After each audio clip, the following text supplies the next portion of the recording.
Será que vai dar certo? Não sei, Juliana.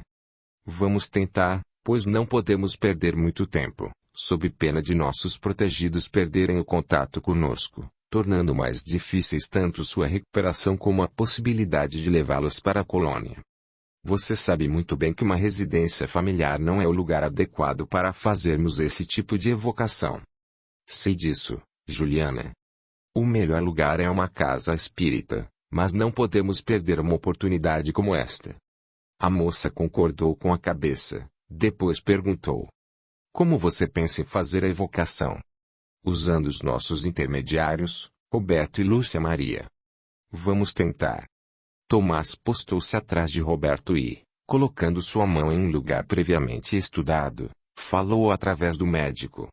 Meus queridos irmãos, vamos nos manter em prece neste momento e tentar estabelecer contato com os companheiros que desencarnaram no acidente. Todos fizeram silêncio, enquanto Tomás continuava orando através do médium. De repente, a sala ficou com um clima diferente. As pessoas começaram a experimentar sensações desagradáveis, fazendo com que algumas até tentassem deixar o ambiente. Todavia, exatamente naquele momento, o mentor espiritual da residência chegou e saudou o casal Tomás e Juliana. Que a paz do Mestre esteja conosco. Que assim seja. Muito prazer em revê-los. O prazer é nosso, Dr. Ângelo, respondeu Juliana. Eu não sabia que você conhecia essa família, comentou Tomás. Há vários anos que venho ajudando essa família, pois, em épocas passadas, contraí dívidas com essas criaturas de Deus. Ângelo fitou os amigos e perguntou: vocês estão tentando estabelecer contato com o pessoal que desencarnou no acidente? Exato, respondeu Tomás. Vou ajudá-los no que for possível. Obrigado, Ângelo. Sua ajuda será providencial. Ângelo pertencia à mesma colônia que Juliana e Tomás e lá exercia uma função muito importante. Como médico que era, ajudava os espíritos recém-saídos das zonas umbralinas, através do vasto conhecimento que tinha sobre fluidos. Aproximando-se dos amigos, ele disse: observei que entre os jovens participantes desta reunião existem alguns que podem fornecer fluidos para os nossos amigos evocados. Isso, é claro, se eles atenderem aos nossos pedidos. Juliana, que estava atenta, fez um sinal pedindo silêncio. Prestem atenção ao que está acontecendo. Tomás e Ângelo observaram, então, que alguns espíritos estavam adentrando no ambiente.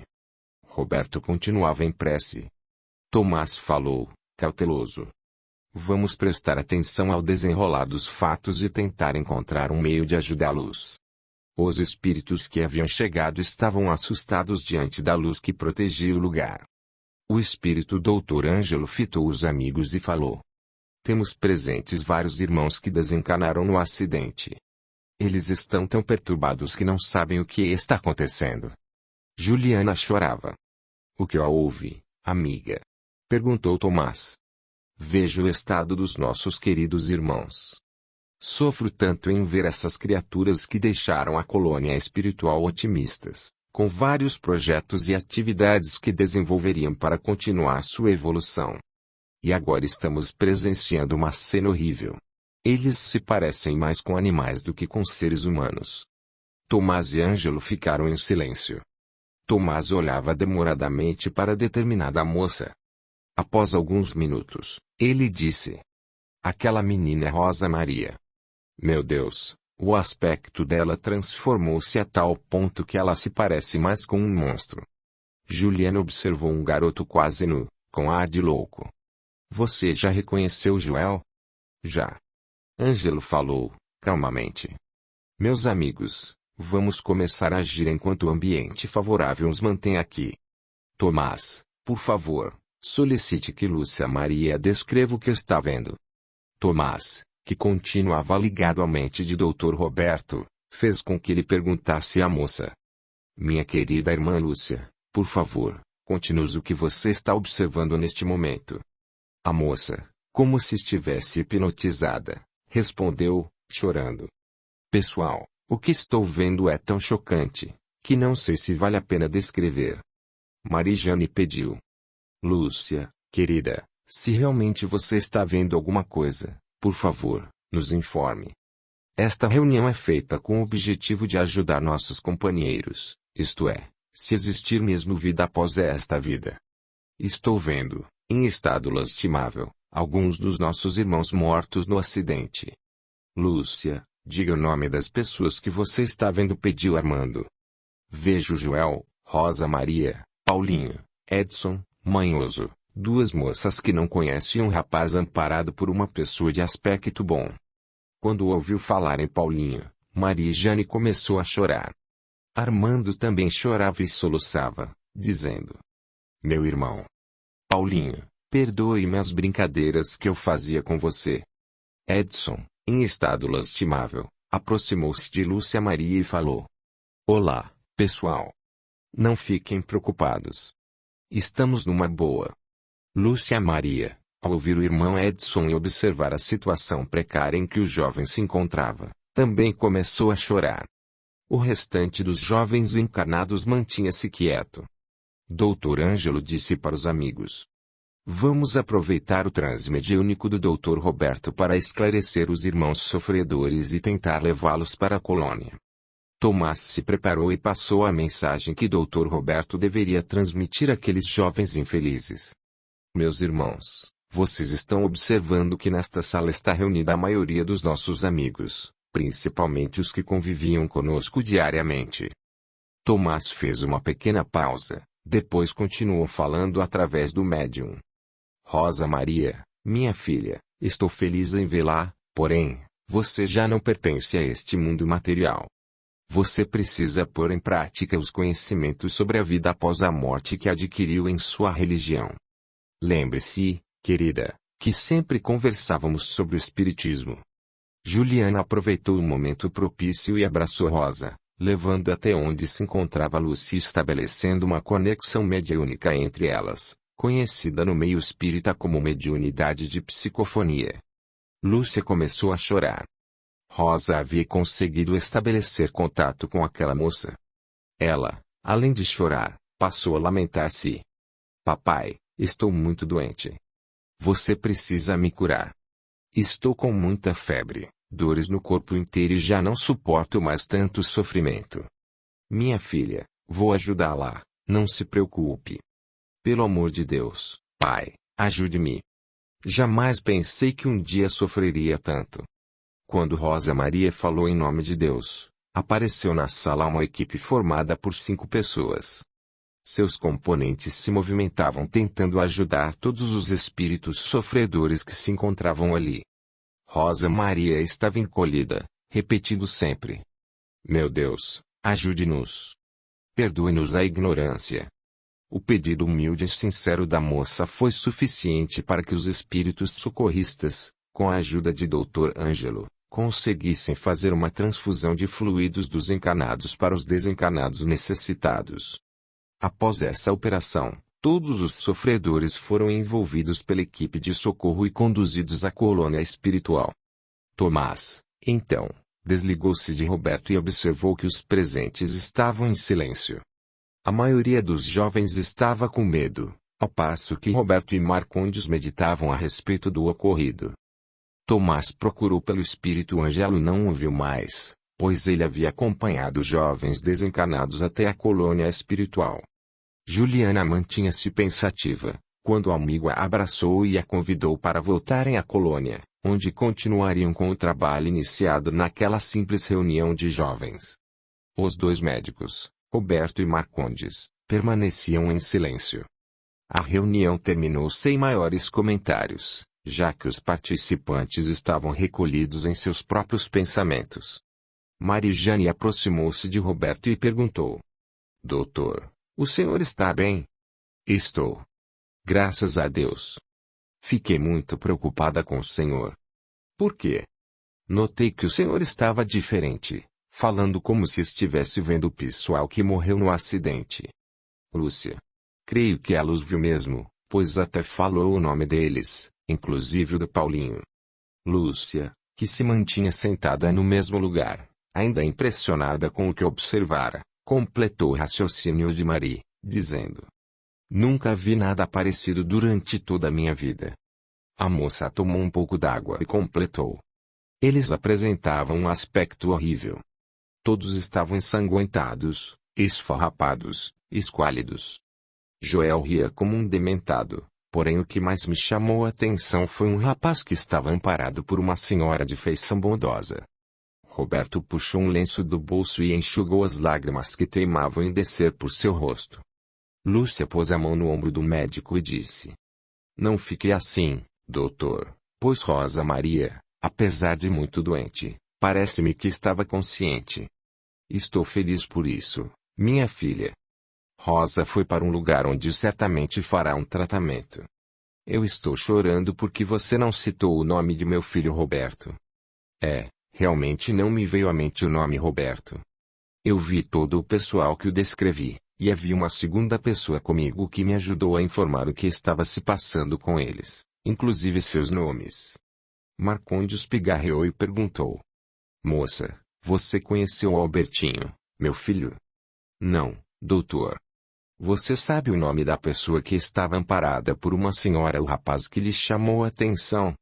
A moça pensou. "Não. Mas posso descrever os traços dele." "Por favor, faça isso."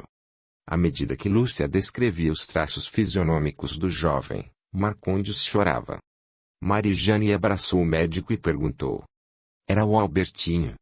Marcondes respirou fundo e respondeu: "Sim, era ele.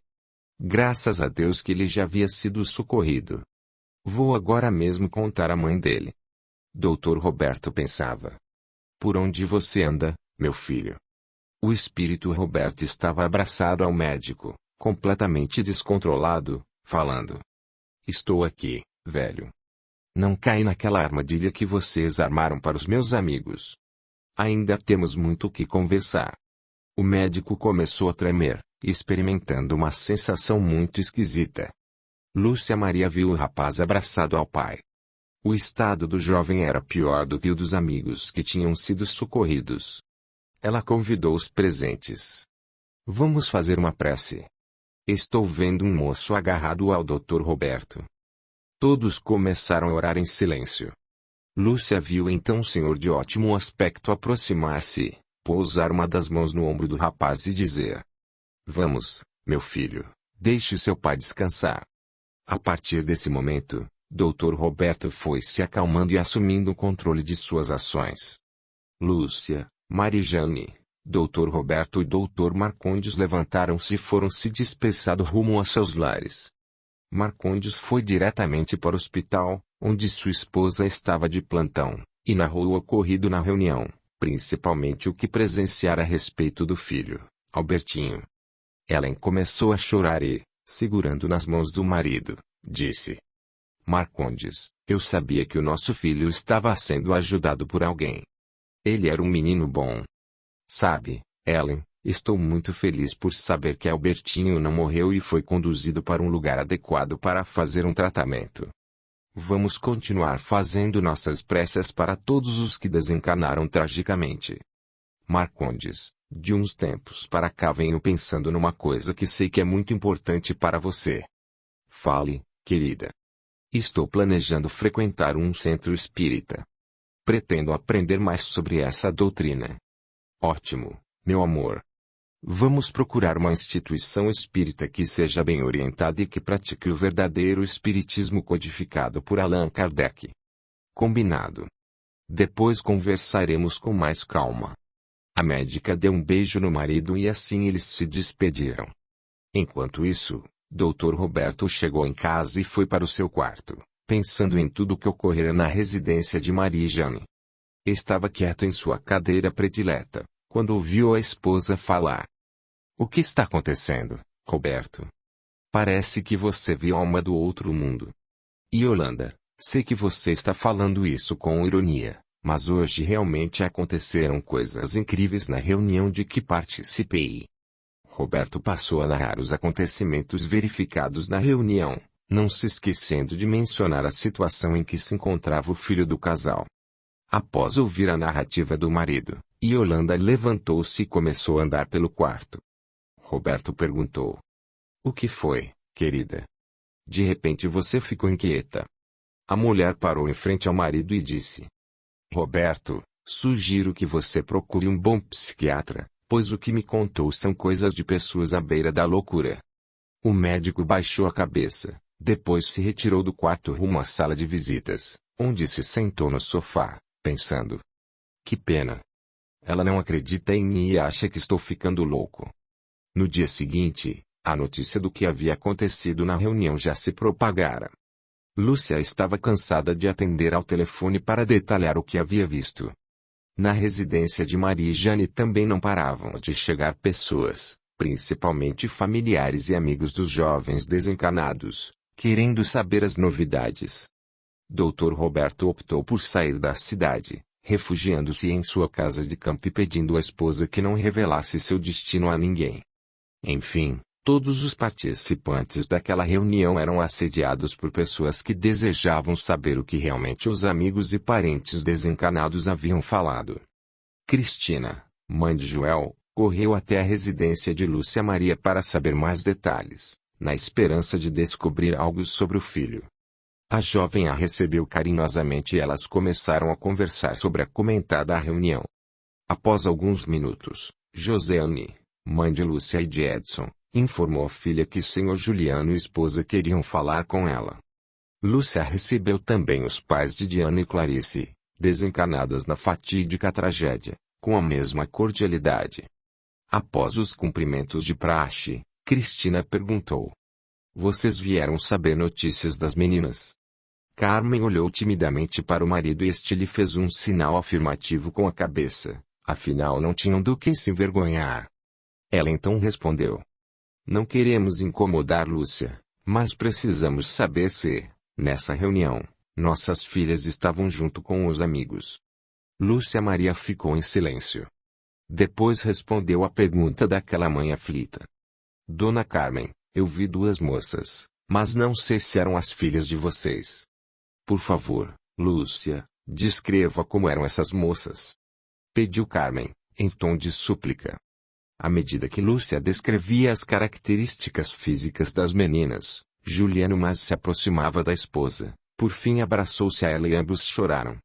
Enxugando as lágrimas, ele disse: Muito obrigado, Lúcia.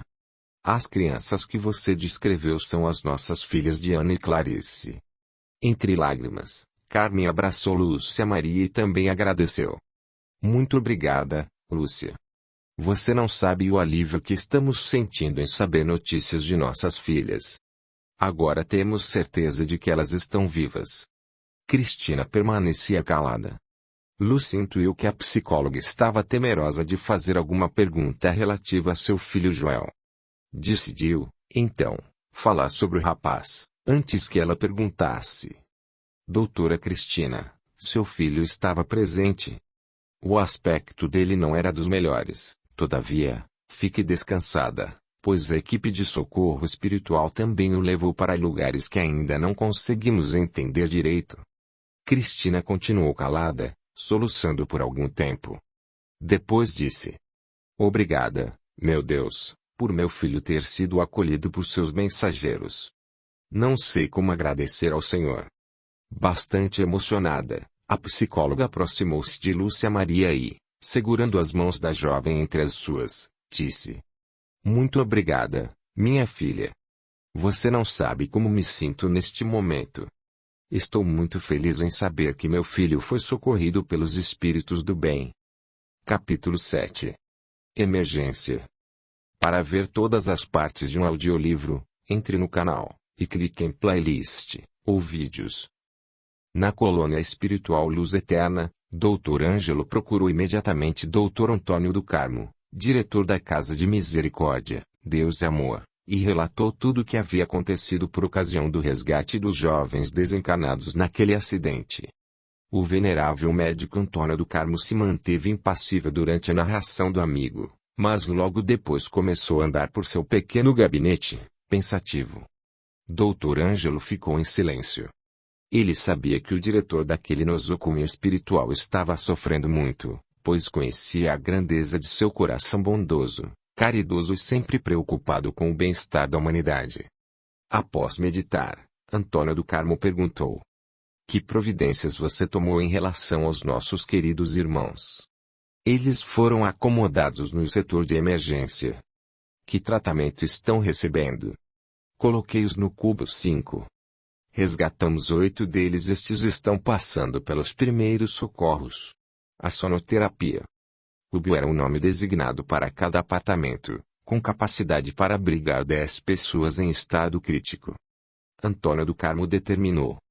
Ângelo, por enquanto, deixe-os em observação, depois pensaremos num tratamento mais eficiente para cada caso. Ângelo fez um gesto afirmativo com a cabeça e disse: Que Jesus nos ampare e abençoe aquelas criaturas. Assim seja. Finalizou o doutor Antônio do Carmo. Ângelo retirou-se do gabinete do diretor.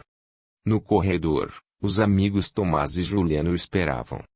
Tomás, ansioso, perguntou: O que o doutor Antônio do Carmo decidiu, Ângelo? Que nossos enfermos ficarão em observação, até ele resolver o que faremos mais tarde, conforme o caso de cada um. Ângelo convidou os amigos para visitar o lugar onde estavam os doentes.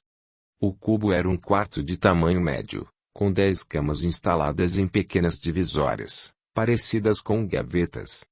Cada gaveta estava interligada, através de algo semelhante a um fio, a um equipamento composto por um grande aparelho e um painel.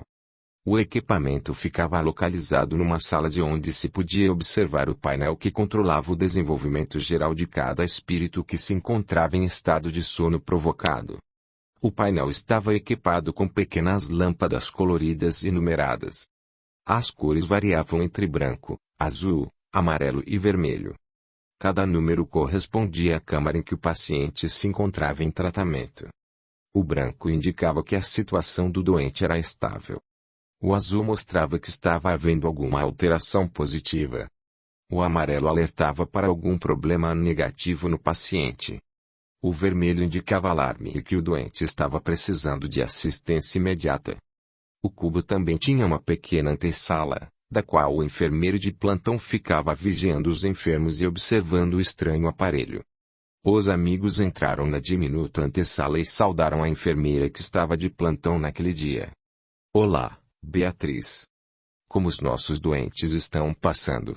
Perguntou Ângelo. Até agora, tudo bem. Tomás, depois de saudar a moça, perguntou. Você tem notado uma alteração mais acentuada em algum deles? Joel está bastante agitado, segundo a indicação do painel. Os demais estão estáveis. Juliana abraçou a moça e disse: Minha amiga, por favor, me informe se houver qualquer alteração no estado dos nossos irmãos, pois o quarto anexo, responsável pelos jovens, que está sob a minha responsabilidade, pretende, com a ajuda dos amigos Dr. Ângelo e Tomás, recuperá-los o mais rápido possível. Não se preocupe, Juliana. Se depender de mim e dos outros enfermeiros que trabalham nos cubos de emergência, todos os nossos enfermos logo se recuperarão. Ângelo, Tomás e Juliana saíram da emergência e se encaminharam para um templo. O edifício tinha o teto abobadado com uma imensa tribuna iluminada no centro do grande salão. Havia várias cadeiras de material desconhecido na terra, que estavam dispostas em círculo, ao redor de uma cruz. Algumas pessoas presentes ao recinto mantinham-se em total silêncio. Os amigos, após entrarem no Templo da Esperança, fizeram silêncio e começaram a orar, pedindo por aquelas criaturas que haviam sido resgatadas em estado tão precário. Tomás, após alguns minutos de meditação, fez a seguinte prece: Senhor, nossa obrigação é viver na prática os ensinamentos deixados pelo seu Filho amado, o Mestre Jesus. Porém, às vezes, é tão difícil fazer isso em face de nossa imperfeição. Veja, Senhor, o estado dessas criaturas que reencarnaram cheias de esperança em vencer os obstáculos da matéria e que, no entanto, voltaram ainda mais necessitadas do que quando chegaram aqui pela última vez. Perdoe-nos, Senhor, pois isso é apenas o desabafo de um filho que está com medo de fracassar na próxima existência. Obrigado. Meus filhos, não tenho nenhuma autorização para falar em nome do Pai, porém, como seu filho e irmã menor do Mestre Jesus, sou também um pobre espírito imperfeito, E neste momento peço-lhes que tenham esperanças no futuro do espírito, pois somos imortais, com milhares de oportunidades para conseguirmos nossa libertação espiritual. Assim seja. Os amigos ergueram a cabeça e viram Dr. Antônio do Carmo na tribuna, fazendo um gesto de despedida. Eles começaram a chorar. Juliana clamou, com o rosto banhado em lágrimas: Pai, ajude aquelas crianças e perdoe nossa ignorância. Eles saíram do Templo da Esperança, cada um entregue a seus próprios pensamentos. Despediram-se e se encaminharam para seus respectivos anexos, para cuidar de suas tarefas. Alguns dias se passaram. A enfermeira do Cubo 5 estava verificando os aparelhos do que controlavam o estado dos espíritos, quando apareceu Dr. Antônio do Carmo. Ela ficou meio encabulada, sabia que estava diante de um espírito que, além de ser o diretor do hospital, era conhecido por sua bondade, humildade e capacidade de amar ao próximo. O médico sorriu, abraçou a moça e perguntou: Minha irmã, como estão passando os nossos doentes? Até agora, eles continuam no mesmo estado em que chegaram. Dr. Ângelo, Tomás e Juliana sempre vêm visitá-los. Antônio do Carmo observou atentamente cada um daqueles filhos de Deus, depois se voltou para a enfermeira e pediu: Minha filha, por favor, avise Dr. Ângelo e seus auxiliares, assim como os supervisores do 4º e do 5º anexos Juliana e Tomás, que os espero em meu gabinete. É urgente. Sim, senhor.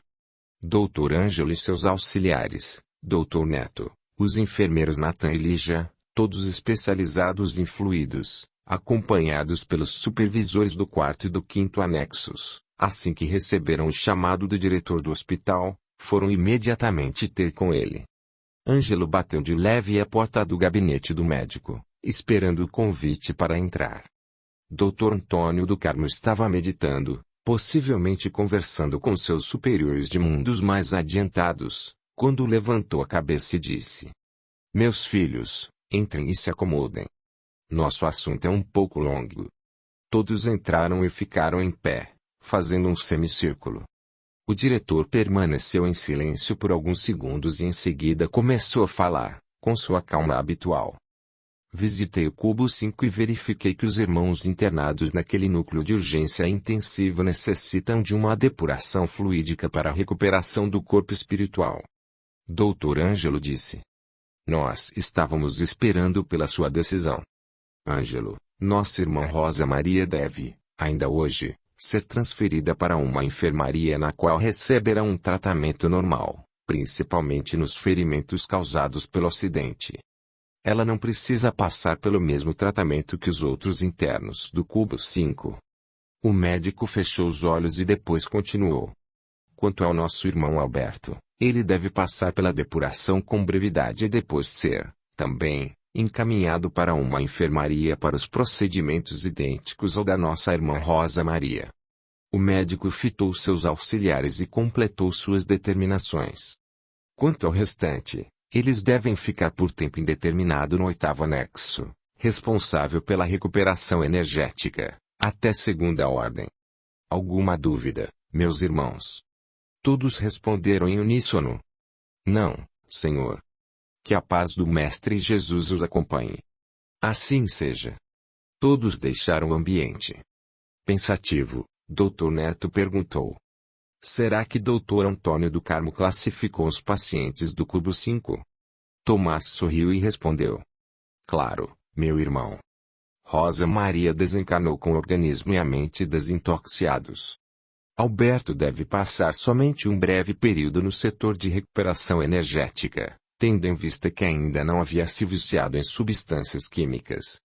Quanto a Joel, Paulinho, Diana, Clarice, Edson e Manhoso, estes estão precisando de um período mais longo de desintoxicação para a recuperação de seus corpos espirituais. Bem, Tomás, você deve entender desse assunto melhor do que eu, pois o 5º anexo é de sua responsabilidade. Meu caso é cuidar do perispírito para deixá-lo em condições de receber os tratamentos seguintes. Juliana estava sorrindo, quando ouviu o amigo Tomás perguntar: Por que você está alegre, minha irmã? porque a minha querida amiga Rosa Maria logo estará conosco em perfeito estado. Entendo. Sua grande amiga voltará a fazer parte da sua turma de jovens que estão se preparando para voltar ao mundo corporal. Além disso, querido amigo, Alberto também vai para o nosso anexo, tendo em vista ter desencarnado ainda muito jovem. Tomás comentou. Agora estou entendendo sua felicidade. Dr. Ângelo encarou Juliana e alertou. Não se esqueça de que em breve, minha linda Juliana, você estará voltando ao planeta de lágrimas. A moça imediatamente ficou séria e em seu semblante surgiu uma nuvem de preocupação. As ordens do Dr. Antônio do Carmo foram cumpridas imediatamente. Rosa Maria foi transferida para uma enfermaria de emergência intensiva, onde recebeu todos os cuidados necessários à sua recuperação. Alberto, após expurgar por alguns dias os fluidos deletérios no 8º anexo, foi transferido para o mesmo setor em que se encontrava a amiga Rosa Maria. Os demais espíritos transferidos para o cubo 5 continuaram internados para a transfusão de fluidos necessários à recuperação do corpo perispiritual.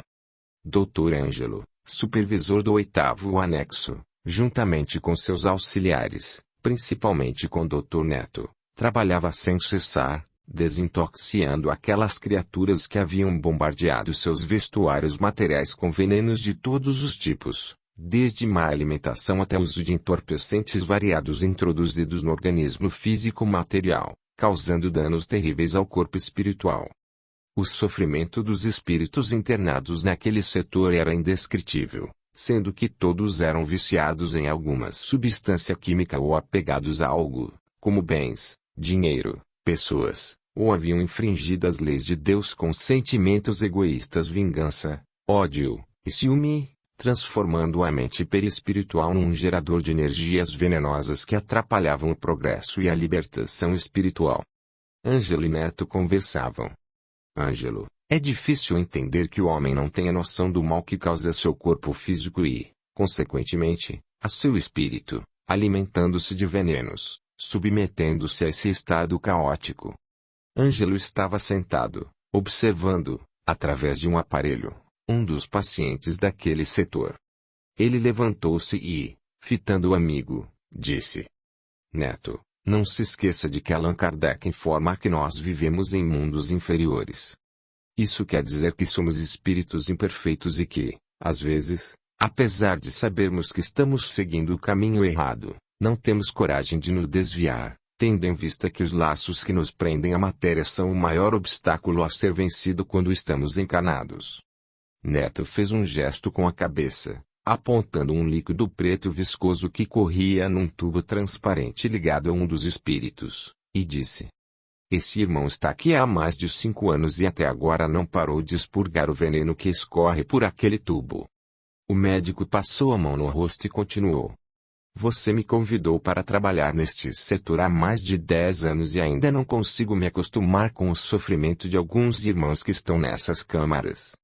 Somos informados, detalhadamente, a respeito da última existência desses espíritos e sabemos que eles estão recebendo um tratamento adequado, caso contrário nossos superiores não teriam autorizado sua remoção de zonas umbralinas para esta colônia, mormente para este anexo. E se nossos superiores autorizaram, foi porque nosso amado Mestre Jesus concedeu-lhes uma nova existência, conforme a vontade de nosso Pai, Criador do Universo. E por isso se faz necessária a passagem deles por esse processo, com o objetivo de uma recuperação fundamental a essa reencarnação. Ambos se calaram e ficaram observando aquelas criaturas de Deus, candidatas a voltar ao mundo corporal para mais um aprendizado em busca do progresso. Certo dia, o médico responsável pela enfermaria de emergência intensiva, lugar onde Rosa Maria e Alberto estavam internados em tratamento, foi chamado ao gabinete do Dr. Antônio do Carmo. Após os cumprimentos de praxe, Dr. Antônio entregou-lhe um papel e determinou: Dr. Carlos, providência para que os irmãos dessa relação sejam enviados a uma enfermaria para convalescentes. Pois não, doutor. Suas ordens serão cumpridas agora mesmo. Obrigado, meu irmão. Que a paz do Mestre esteja sempre conosco. Assim seja. A lista trazia os nomes dos pacientes que estavam saindo do tratamento intensivo, por apresentar significativa melhora no estado geral. Informados de que Rosa e Alberto haviam sido transferidos para uma enfermaria para convalescentes, Tomás e Juliana ficaram muito contentes e foram visitar seus pupilos. Rosa e Albertinho continuavam dormindo em enfermarias separadas, permanecendo sob efeito de medicamentos que os deixavam em uma espécie de coma induzido. Certa manhã, Rosa Maria acordou e verificou que estava em um hospital, mais precisamente em uma enfermaria, na qual havia vários leitos ocupados. A moça sentou-se e ficou observando aquele lugar onde reinava muita paz e não se ouvia barulho. A enfermaria era muito grande, abrigando várias pessoas, sendo difícil precisar a quantidade exata de pacientes. Ela pensava: que lugar é este, meu Deus? Nunca ouvi falar num hospital tão organizado e limpo como este em que me encontro. Acho que meus pais me enviaram a uma clínica em outro país, talvez porque eu necessitasse de um tratamento especializado. Esse pensamento assustou a moça e ela começou a se indagar. Mas por que estou num hospital? Que eu saiba, nunca estive doente a ponto de precisar me hospitalizar. Bem, daqui a pouco deve aparecer alguém e me explicar o que está acontecendo. Rosa estava entregue a esses pensamentos quando uma moça muito bonita, simpática e alegre a surpreendeu, cumprimentando-a. Bom dia, minha irmã. Bom dia. Rosa observou que a moça vestia uma bata branca, com detalhes em azul claro, e perguntou: por favor, enfermeira, como se chama este hospital? Casa de Misericórdia, Deus e Amor. Como é o seu nome? Luana. Você está bem? Muito bem. Graças a Deus. Rosa Maria estava intrigada. Enquanto Luana arrumava sua cama e verificava as anotações contidas numa pequena tabuleta que ficava no pé de seu leito, a jovem lhe perguntou: Luana, por favor, em que bairro fica este hospital? Não recebendo nenhuma resposta, Rosa insistiu na pergunta. Moça, desculpe-me a insistência em saber que hospital é este. Meus pais são médicos e eu gostaria de falar com eles. Minha irmã, logo você terá todas as respostas para as suas perguntas. Rosa não havia percebido a presença de duas pessoas postadas atrás de sua cama, mas ao observar que Luana estava olhando e sorrindo para alguém às suas costas, perguntou: Luana, tem visita para mim? Apresento-lhe Tomás e Juliana, supervisores do quarto e do quinto anexos, da Casa de Misericórdia, Deus e Amor. Onde fica esta casa?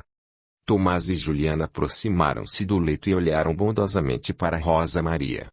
Tomás pegou as mãos da jovem e perguntou: minha querida irmã, como você está se sentindo? Muito bem, graças a Deus. Juliana disse, após os cumprimentos de praxe. Vejo que você está mesmo muito bem. Minha querida, como estou feliz com sua volta à nossa colônia. Audiolivro realizado pelo canal Surya Chand Audiobook. Rosa fitou-o surpresa e perguntou: colônia? A que colônia vocês estão se referindo? Tomás olhou para as amigas Juliana e Luana e disse: Rosa Maria, fique tranquila. No momento certo vamos colocá-la a par de sua situação. Por enquanto, o importante é vê-la recuperada. Luana despediu-se dos amigos e de sua paciente e se retirou em direção a outros leitos. Rosa Maria estava desconfiada de tudo o que estava se passando, porém permaneceu em silêncio. Juliana pegava em sua mão e, sempre sorrindo, transmitia palavras de otimismo, tentando deixá-la bem serena, pois sabia que a moça estava confusa. Rosa, então, a inquiriu: você pode me dizer por que eu estou neste hospital? Eu não sabia que estava doente. Tomás sorriu. Juliana respondeu: você vai dormir um pouco. Depois voltaremos e explicaremos detalhadamente suas dúvidas. Tomás e Juliana abraçaram a moça e despediram-se, deixando a paciente pensativa. Rosa começou a ficar sonolenta e em poucos minutos voltou a dormir, sob o efeito de um medicamento mais fraco, que Luana lhe havia ministrado. Alguns dias se passaram.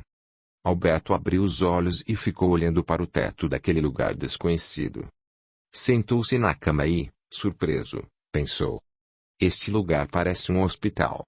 Será que tive algum problema e não me lembro de meus pais me internando? Tomás e Juliana logo foram avisados de que o jovem havia despertado. Alberto continuava surpreso e se fazendo perguntas, quando um rapaz simpático colocou a mão em seu ombro e o saudou. Seja bem-vindo à nossa casa. Quem é você, cara?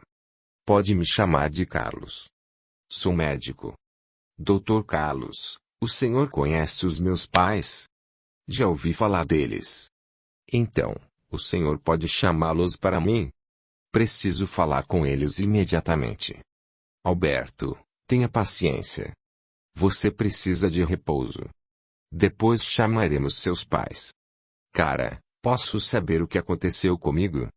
Percebendo que o rapaz estava seguro de si, Carlos arriscou-se a responder a sua pergunta. Você foi vítima de um acidente. Eu? Sim, meu irmão. Mas não estou vendo nenhuma fratura, nenhum hematoma, nada que denuncie que eu sofri um acidente. Carlos sorriu e disse: você já está quase recuperado. Faz muito tempo que aconteceu um acidente de carro. Alberto assustou-se com a notícia e quis levantar-se da cama, mas sentiu que algo o prendia ao leito. Surpreso, falou: não posso acreditar nessa história. Carlos continuou sorrindo, como se estivesse testando as condições dele, para saber se o rapaz estava mesmo recuperado. Alberto ficou observando a grande enfermaria e perguntou: por que estou na enfermaria? Por que você está em convalescença? Por que não me deram alta? Será que meu pai quer me castigar? Carlos permaneceu em silêncio. Alberto encarou o médico e perguntou: posso saber como foi esse tal acidente que me deixou tanto tempo neste hospital? O médico respondeu: o acidente foi provocado pela colisão entre dois carros. Alberto começou a tremer. Imediatamente, o médico colou um adesivo em seu braço. Logo o rapaz estava dormindo. Carlos pensou: ele está quase bom, mas precisamos ter um pouco de cuidado, pois ainda não se encontra psicologicamente preparado para saber que o já desencarnou. No final da tarde, numa ampla sala, alguns companheiros trabalhadores da colônia espiritual Luz Eterna conversavam sobre os espíritos que estavam em tratamento, principalmente aqueles pertencentes ao quarto, ao quinto e ao oitavo anexos e enfermaria de urgência intensiva. Dr. Ângelo, supervisor do oitavo anexo, falava com conhecimento e prática no assunto em pauta. Meus irmãos, o nosso setor está praticamente lotado. Precisamos construir várias outras câmaras, tendo em vista o aumento no número de pacientes necessitados desse tipo de tratamento. Dr. Neto confirmou. A observação do Dr. Ângelo é verdadeira. Os pacientes ora internados no oitavo anexo não estão em condições de ser transferidos para a enfermaria de urgência intensiva. O supervisor do quinto anexo pediu a palavra e disse: o quinto anexo também está precisando de uma reforma, para aumentar a capacidade e poder receber os irmãos que vão se preparar para uma nova existência.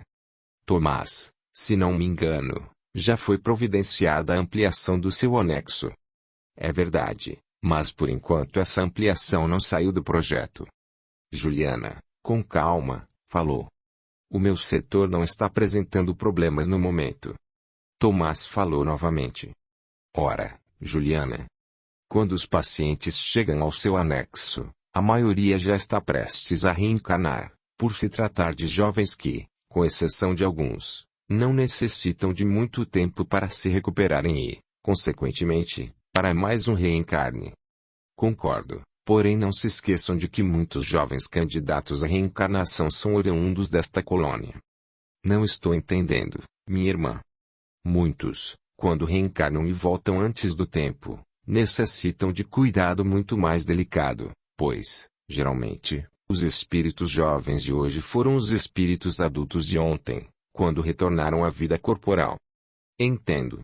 É importante lembrar, também, que a colônia espiritual Luz Eterna e a Casa de Misericórdia, Deus e Amor estão sob a responsabilidade de espíritos superiores e puros, o que significa que, no momento exato, os problemas serão sanados. Observem que a casa não é a mesma de 10 anos atrás, ou seja, as modificações são feitas sem que percebamos. Os presentes ficaram em silêncio, observando a figura impoluta que apareceu de repente. Dr. Ângelo falou, meio envergonhado. Desculpe-nos, Dr. Antônio do Carmo. Nós ainda não perdemos os temores provocados pelas nossas imperfeições. O diretor da casa disse. Quando o homem não tem fé, ele torna-se pior do que qualquer enfermo, pois um doente tem esperanças de se restabelecer, enquanto uma pessoa sem fé é semelhante a uma máquina. Ela existe, mas não sabe disso. Isso se aplica, principalmente, aos irmãos dos mundos inferiores que estão inebriados pelos sentidos físicos. Dr. Antônio do Carmo, calmamente, fitou os amigos e completou. Portanto, meus queridos amigos, não se esqueçam de que somos filhos do Senhor do mundo, trabalhadores da seara do Mestre Jesus e abençoados por nossa Mãe Maria Santíssima. O venerável médico foi desaparecendo da sala, com um sorriso de esperança no semblante, próprio dos espíritos superiores. O pessoal que estava reunido ficou em silêncio por alguns minutos. Juliana levantou-se e disse: Meus irmãos, vamos continuar nossa conversa. O diretor apenas injetou um pouco de ânimo nas discussões sobre nossas responsabilidades. A Juliana tem razão, falou Dr. Carlos, responsável pela enfermaria de urgência intensiva. Capítulo 8. Unidos pela dor. Paulo Antônio tivera alta, após um período de internação numa clínica psiquiátrica, e fora convidado pela ex-esposa, Cristina, a morar em sua casa por alguns dias, até que se sentisse mais seguro para voltar a trabalhar. Os pais de Joel estavam separados havia muito tempo. Paulo era empresário e Cristina uma bem-sucedida psicóloga. Do enlace do casal nascerá Joel, entretanto, alguns meses após a chegada do garoto, eles haviam se divorciado. Cristina era uma mulher muito bonita, elegante, charmosa, dinâmica e profissional extremamente competente. Seu ex-marido era também um homem muito atraente, sensível à beleza, empresário bem-sucedido, e amava demais o filho Joel, embora fosse um pai ausente, porque suas inúmeras atividades o impediam de se relacionar com o filho com a frequência que seria esperada e necessária. Cristina era uma pessoa possessiva e muito ciumenta. Não aceitara o modo de vida do esposo, não apenas por ser tão dedicado ao trabalho a ponto de negligenciar o lar, mas principalmente por sua inclinação à boemia, que o colocava sempre em proximidade com outras mulheres, e essa fora a principal causa da separação do casal. Entregue aos cuidados de uma babá, ao se tornar adolescente Joel enveredara pelo caminho dos entorpecentes, o que prejudicara, e muito, sua encarnação. O garoto deixara de estudar e juntara-se a amigos de vida duvidosa. Apesar disso, ao envolver-se sentimentalmente com Rosa Maria, a quem muito respeitava e amava, Joel começara a tentar seguir o caminho que ela lhe mostrava, o caminho do bem, mas a morte fora mais rápida e o arrebatara para o outro mundo. No apartamento de Cristina, Paulo Antônio passava o dia sentado numa cadeira em frente a uma ampla janela, de onde se podia vislumbrar toda a cidade. Num certo dia, às 18 horas, a bela mulher chegou do consultório e sentou-se ao lado do ex-marido. Paulo virou o rosto e saudou-a. Olá, Cristina. Cristina sentiu piedade do homem que, naquele momento, não era nem sombra do que fora anos atrás. Estava com a barba crescida, pálido. Seus olhos estavam permanentemente amortecidos pelo efeito dos medicamentos e ele trajava sempre um pijama, não restando praticamente nada do famoso boêmio Paulo Antônio. Ela abraçou o homem, beijou-o na face e respondeu ao seu cumprimento. Tudo bem, querido. E você, como está? Ele fez um gesto com a mão e respondeu. Vivendo como Deus quer. Ela ficou abraçada àquele homem que tanto amara, pensando. Como a vida é cheia de surpresas. Jamais imaginei que um dia veria o Paulo nesta situação, principalmente comigo ao seu lado. Enquanto abraçava o ex-marido, ela fazia pequenos carinhos em seu rosto, notando, de repente, que sua mão estava molhada pelas lágrimas que desciam lentamente dos olhos dele, passeando pelo rosto, molhando a barba e a mão dela. Paulo voltou o rosto para Cristina, encostou a cabeça em seu ombro e começou a soluçar. Depois de um demorado silêncio entre eles, Paulo disse: Cristina, possuímos vários bens, somos bem-sucedidos na vida e conhecidos na sociedade desta cidade, mas, neste momento, eu preferia estar deitado numa cama de palha qualquer, no pior barraco de uma favela, desde que eu tivesse o nosso filho aqui. Depois que ele se foi, comecei a meditar a respeito da vida e cheguei à conclusão de que o dinheiro não traz felicidade para ninguém. Hoje, eu trocaria tudo que tenho por um pouco de paz, a paz que se foi com o Joel. Cristina começou a chorar baixinho e disse: Meu querido, fizemos muitas bobagens na vida e uma delas foi relaxarmos na educação e na atenção ao nosso único filho. Enxugou o rosto e continuou a falar. Desde que o Joel se foi tenho sofrido tanto, que ninguém é capaz de imaginar a dor que sinto, principalmente quando penso na maneira como ele morreu, ou desencanou, como definem os espíritas. Trabalho para tentar me distrair e não pensar nele. Somente agora sei o tanto que eu amava nosso querido filho.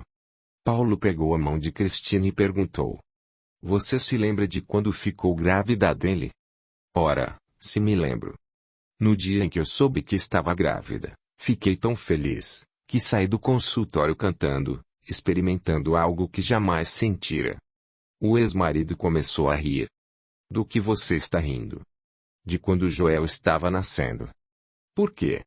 Você gritava de dor e chorava, e eu não sabia o que devia fazer, pois não entendia direito o que estava sentindo. O médico botou a mão no meu ombro e disse: Meus parabéns, papai. O seu filho é bonitão. E eu chorei.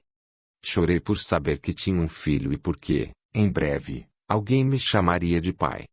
Cristina levantou-se e disse: Paulo, vá tomar um banho e fazer a barba. Vou mandar preparar um jantar para nós. Estou cansada de fazer as refeições sozinha. Paulo quis falar, porém a mulher o encarou e ele apenas falou: Você manda. Aliás, quem sempre mandou nesta casa foi doutora Cristina. Cristina pensou. Eu pensava que mandava. Estava enganada e por isso o perdi. Após o jantar, ambos sentaram-se na varanda do apartamento e ficaram quietos por alguns minutos. Cristina rompeu o silêncio e perguntou: Paulo, você quer me contar o que se passou naquela clínica? Isto é, se você sentir vontade de conversar a respeito. O homem estava com o olhar perdido, admirando nada por cima das luzes da bela cidade. Ele fitou a ex-mulher e respondeu com outra pergunta. Você, como psicóloga, quer saber o que aconteceu em relação à minha situação psicológica, após o meu internamento? É isso? Em parte, você acertou, porém, como acredito no espiritismo, pensei que talvez você tenha alguma coisa importante para me contar. Alguma coisa sobre a qual possamos meditar à luz da doutrina espírita.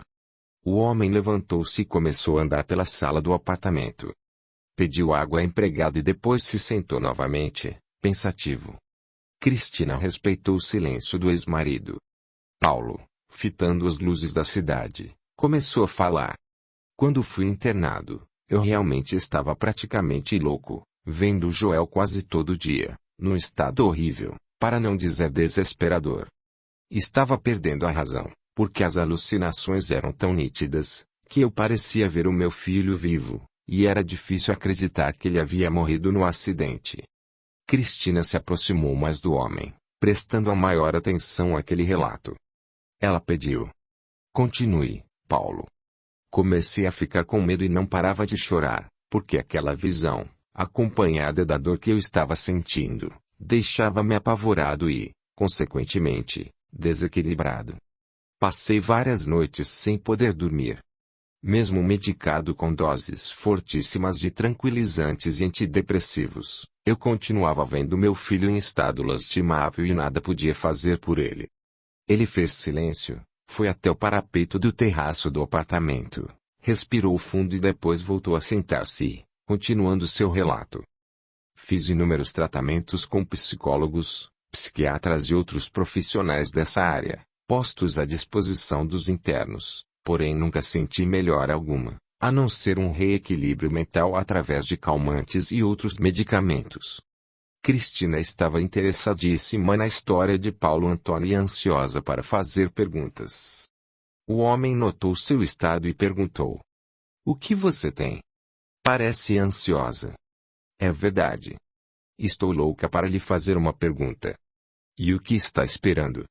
"Paulo, você passou quase um ano internado, e, pelo que estou sabendo, teve alta mas ainda está em observação médica. Qual é a sua dúvida, Cristina?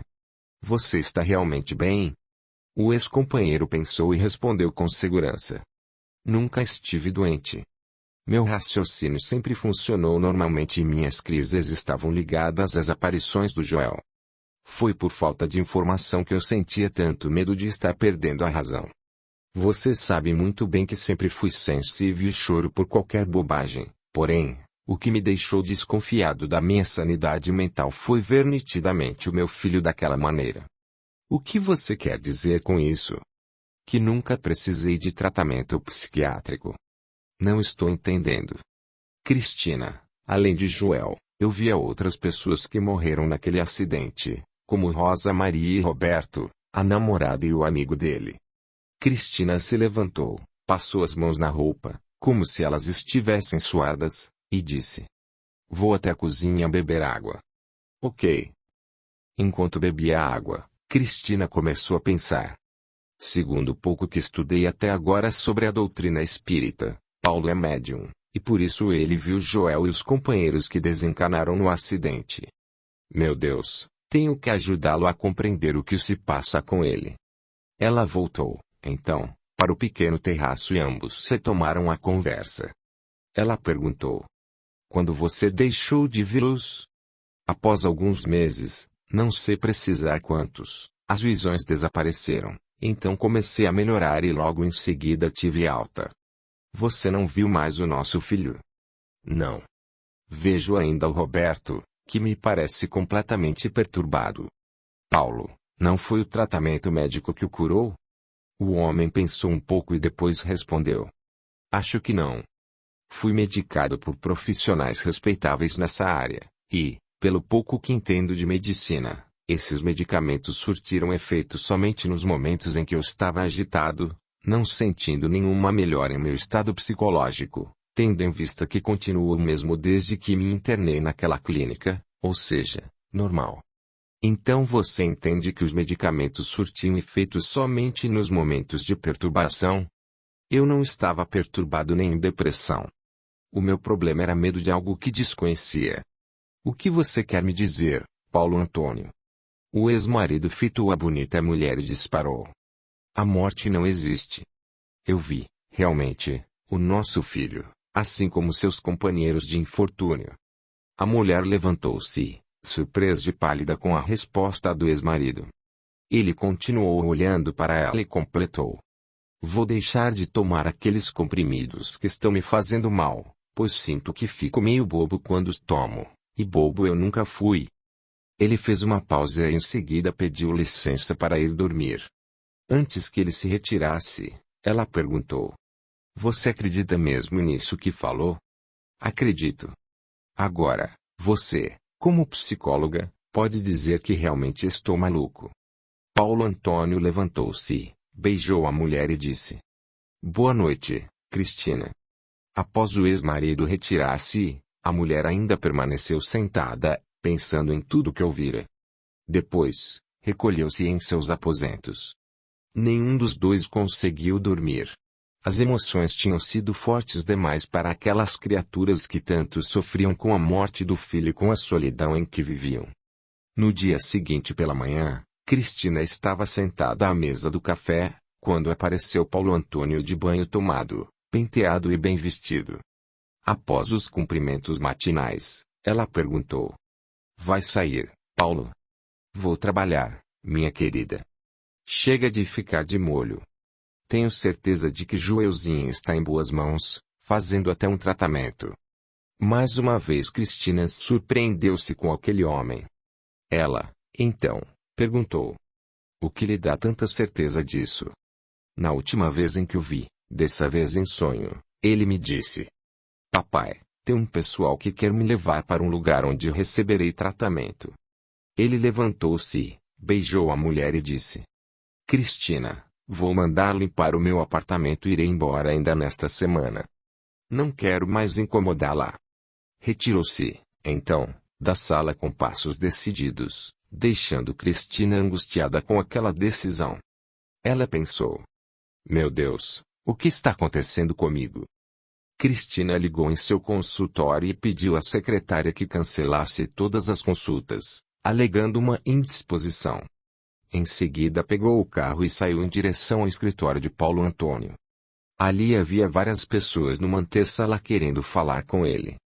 Cristina disse à secretária do ex-marido: Senhorita, quero falar com o Dr. Paulo Antônio.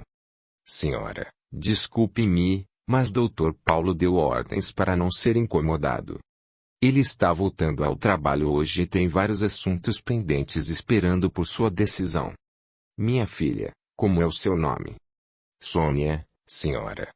Por favor, Sônia, pergunte se ele pode receber doutora Cristina, sua ex-esposa. A moça ficou constrangida e respondeu: Um momento, senhora.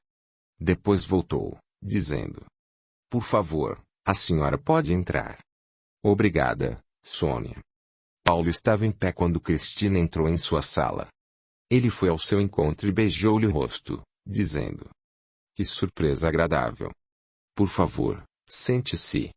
Aconteceu alguma coisa? Não se preocupe comigo, querido. Se eu estiver incomodando, vou embora e depois conversaremos. Você não incomoda. Fique à vontade, por favor. Cristina encarou o homem e disse: Estou aqui para tirar uma dúvida. Fico satisfeito se puder ajudá-la. A mulher cruzou as pernas e ficou olhando para aquele homem que, de um momento para outro, tornara-se dono de si e falava com segurança. Ela perguntou: Você viu outras coisas, além do que já me contou? O ex-marido baixou a cabeça e começou a brincar com uma espátula para abrir envelope. Em seguida, olhou-a nos olhos e respondeu: Antes do acidente, tive um sonho que me deixou preocupado. O que você viu nesse sonho? Vi muita gente morta num acidente e, de repente, nosso filho chorando, pedindo socorro, chamando por nós. A partir desse sonho, fiquei tenso e tentando entender o significado daquilo, até que, poucos dias depois, houve a tragédia. Paulo ficou em silêncio e de seus olhos começaram a descer lágrimas. Ele então puxou um lenço e enxugou o rosto, continuando com o relato. Toda a minha perturbação que se seguiu à morte de Joel deveu-se ao fato de não haver impedido aquele acidente e de desconhecer esses fenômenos que os espíritas conseguem explicar tão bem. Na clínica, porém, tive a oportunidade de meditar e chegar a uma conclusão. A que conclusão você chegou? O homem fez uma pausa, respirou fundo e respondeu: Concluí que nunca estive doente e também que há coisas que a ciência não sabe explicar. Por que você afirma isso? Porque o meu maior problema era de consciência. Eu não aceitei o convite de meu filho para acompanhá-lo naquele feriadão e foi exatamente voltando daquele passeio que ele morreu. O homem respirou profundamente, tomou um pouco d'água e continuou a falar. Todavia, depois de muito refletir, cheguei a uma conclusão. Joel morreria naquele dia e eu nada poderia fazer para impedir isso. As leis divinas são realmente irrevogáveis, e talvez estivesse previsto para o nosso filho retornar para o outro mundo exatamente por meio daquele acidente. Cristina estava em silêncio, chorando. Ela tinha consciência de sua responsabilidade na história. Então se levantou e perguntou: Você acredita mesmo que o nosso Joel está vivo? Não tenho a menor dúvida. Depois que sonhei que ele me dizia que um pessoal o levaria para receber tratamento, nunca mais sonhei com ele nem o vi em minhas alucinações. Faz sentido. Paulo, por favor, chegue cedo para jantarmos juntos. Temos muito o que conversar. O ex-marido levantou-se, colocou a mão no ombro da linda senhora e acompanhou até a saída do escritório, não se esquecendo de dizer: Pode me esperar.